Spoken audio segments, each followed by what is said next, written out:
Chaque jour, des choix sont faits, des chemins sont empruntés et pour certains jeunes, ces décisions peuvent les conduire vers des voies périlleuses. Au-delà des statistiques et des avertissements, une initiative comme le Théâtre Forum devient un outil puissant de sensibilisation. Ces représentations, loin de toute moralisation, ouvrent un dialogue constructif et ludique avec les jeunes, les engageant à réfléchir. La pièce « À contre-cœur » de Jean-Bernard Philippot se dresse comme un phare dans la nuit. Sur scène, une chambre d'hôpital et un jeune homme de 15 ans dont la vie s'effiloche sous le poids d'une addiction. C'est une confrontation saisissante entre la vitalité du cœur qui bat encore et la déchéance d'un cerveau tourmenté. Un dialogue entre deux entités qui se débattent sur le fil du rasoir de la vie. Nous ouvrons le rideau sur une histoire qui n'est pas seulement jouée, mais vécue par tant de jeunes aujourd'hui. L'adolescence, c'est ce moment où tout bascule d'une certaine manière, où tout change, où les sentiments sont extrêmes. C'est-à-dire que tout d'un coup, on quitte l'enfance et voilà, on est confronté à plein de choses de la vie où tout se met vraiment à... Tout est chamboulé, en fait. Oh, bah c'est le bordel là-dedans, hein. Je suis un peu chamboulée. Eh, franchement, t'es grave un joli cœur, en fait. J'ai trop de la chance, moi.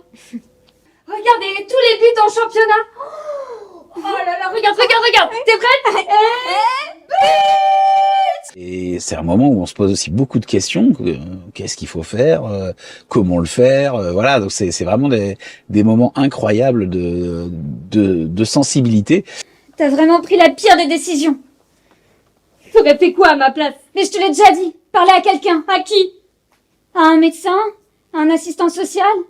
À un responsable du point écoute drogue du quartier? J'ai pas osé. Je voulais pas faire de peine à maman.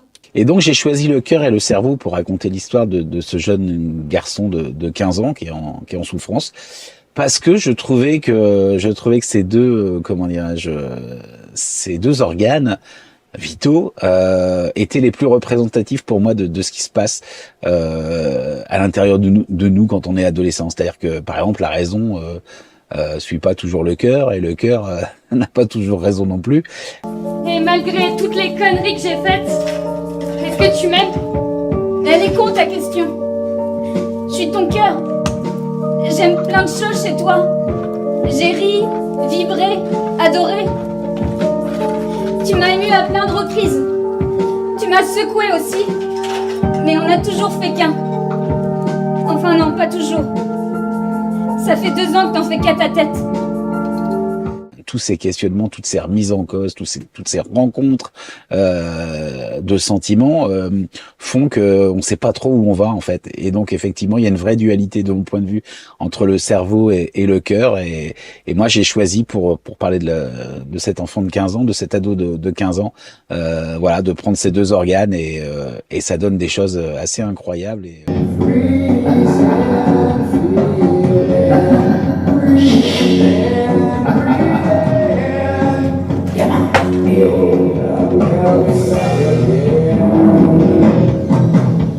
vous ne pouvez pas savoir si quelqu'un aurait ou pas consommé. S'il n'a pas consommé, vous ne pouvez pas dire bah, c'est parce que j'ai fait cette action de prévention, il n'a pas consommé. Plus je vais intervenir avec des gens jeunes, moins je vais parler de produits et moins je vais me fixer sur quelque chose. Moi, en tant que maman ou en tant que papa, avec tout ce que je vois aussi, les angoisses que je vois, comment moi j'arrive à faire la prévention efficace à mes enfants sans être moralisatrice. Je vais essayer de réfléchir par rapport aux risques qu'il peut prendre, les limites qu'il peut se poser pour lui, et qu'il est, voilà, je vais essayer de réfléchir par rapport à lui.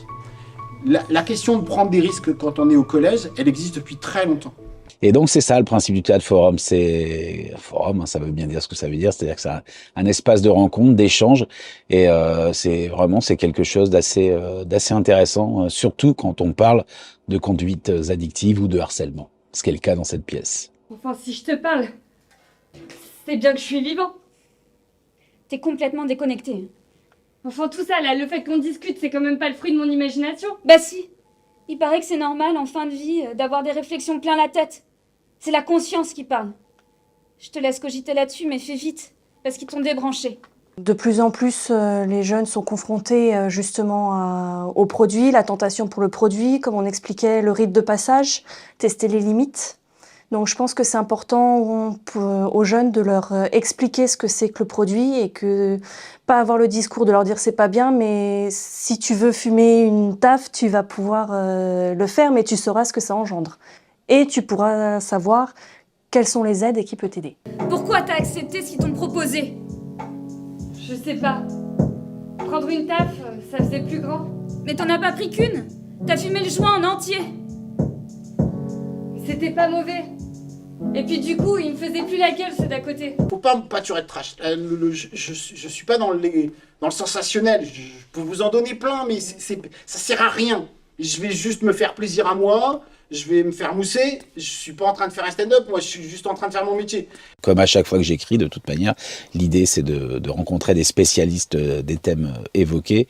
Et Hervé Santerre était le profil parfait, voilà, pour répondre à toutes ces questions.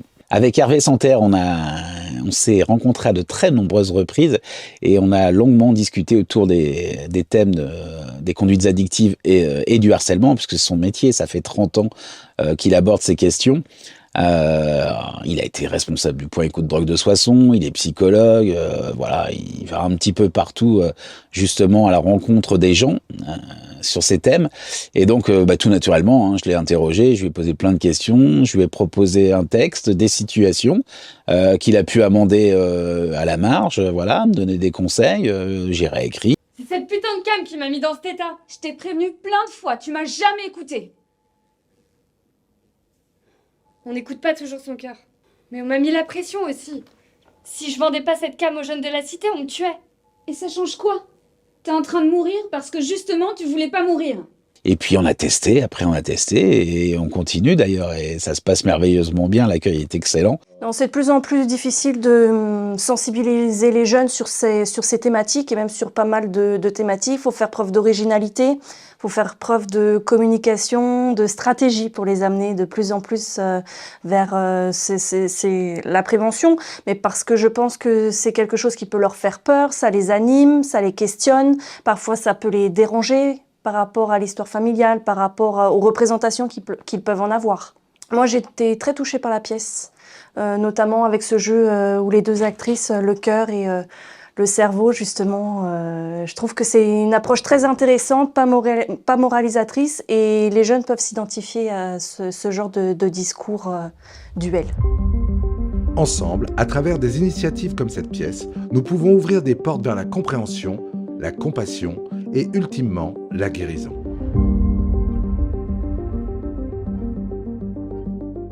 C'est dans cette optique qu'À Contre-Cœur ne se termine pas avec un rideau qui se ferme, mais plutôt un dialogue qui commence, un dialogue qui, nous l'espérons, continuera bien au-delà du théâtre, dans les foyers, les écoles et les communautés.